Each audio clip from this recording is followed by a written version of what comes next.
PP19 Bizon has received the bullet spread accuracy buff for multiplayer, and it used to be one of my favorite guns to just grind ranked, but lately it has been feeling just too slow, and so I was really excited to try out the buff, so it was the first gun that I tried this season after the update of the balance changes. And well, now I will share the conclusions. But first, so here is the gunsmith. And it is basically an old gunsmith which I used many seasons ago, but I still see that it is being recommended. It has good mobility, decent range, BSA now is better, and the large caliber ammo mag. And so I was able to play 4 games right before work, and I have to say that daytime lobbies are just horrendous. Like, players we have zero clue how to play. So I had 3 MVP defeats and then 1 victory where I finished third. And so after work I played from around 11 PM, and other countries in Europe they are like an hour or 2 hours behind me. So basically when I play at 11 it means that in other places it is like 9 or 10 PM, which should always be giving me the sweatiest lobbies, because these are like the sweat hours. But especially today the situation was very chaotic. Like some lobbies I would get like this one, where I was just absolutely obliterating everyone. But when the match ended and I checked the results, it would look like this. And I mean, let's be honest, such match with such kill amounts of all the players or the points, it is just absolutely worthless. Like, I cannot determine anything in this match. I would have done the same with even a Chicom. Some games I was paired with stacks who were just farming for kills without playing OBG, and I was honestly absolutely just fuming, thinking how stupid they are. Like, can you just play properly? And I spent those matches just sitting in the OBG area, and I guess I discovered that PP19 Bizon is good to sit in on OBG with. Had some defeats along the way, of course, or would have to switch to another gun. But after 4 hours of PP19 Bizon testing, I've decided that it is enough, and I chose 1 match from Domination and 1 from Hardpoint, 29 kills and 36, and both were a standoff. And they were pretty intense, so it will be good for a weapon review. And like honestly, I do not want to test it anymore. I already just used 1 weapon for the all night. I planned to maybe try out more, but I guess I will do them later, because, well, I cannot really choose the lobbies.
Yeah, so the kill situation this match was not too impressive, but enemies we had some really good position holding with snipers, with range type 19, and so there were moments when I thought that we would be losing, but we did manage to win.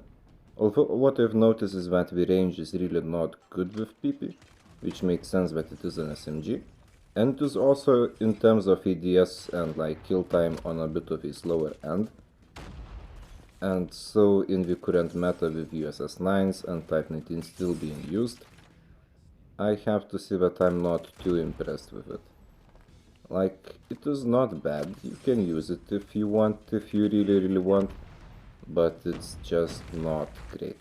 Like, if you watched my paper review, I put it in like the secondary meta line, and I think that it stands. Like, it did not get better, it is not in the main meta line. But yeah, it is usable. Just after today I will not really be using it unless like I see some interesting gunsmith being featured on YouTube or somewhere. And also the hardpoint match, it has some really nice moments, and I did not rotate properly here, simply because I saw that enemies were using persistence. I do not want to give them extra points, you know.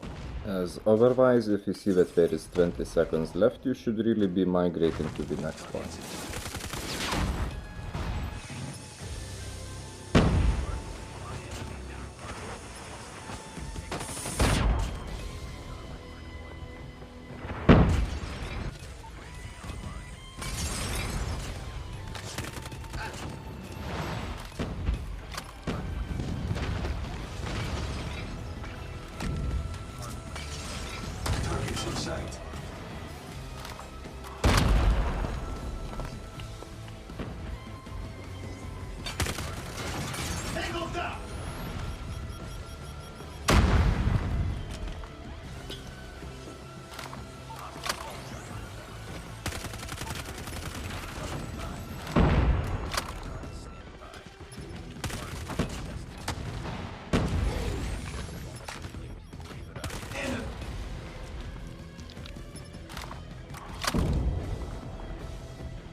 And that's all for the PP video, and so more testing, playtesting Tuesday night, and I just hope that the lobbies will be better, because like these matches were good but not as good as I would wish them to be to showcase on YouTube.